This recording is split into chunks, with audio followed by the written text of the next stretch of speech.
বস company pencil গ্রাইন্ডারটা repair এসেছিল। Problem যদিও খুবই সামান্য ছিল, আর্মেচারের সাইডে 607 আর 608 বিয়ারিং দুটো চেঞ্জ হয়েছে।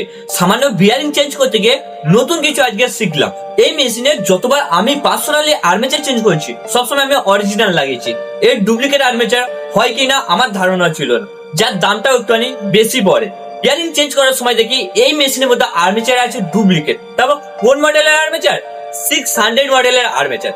আগে যে রিপেয়ার করেছিল সে হয়তো ডুপ্লিকেট আর্মেচার ফিটিংস করেছে, কিন্তু তার আইডিয়াকে সর্বপ্রথম জানাই স্যালুট।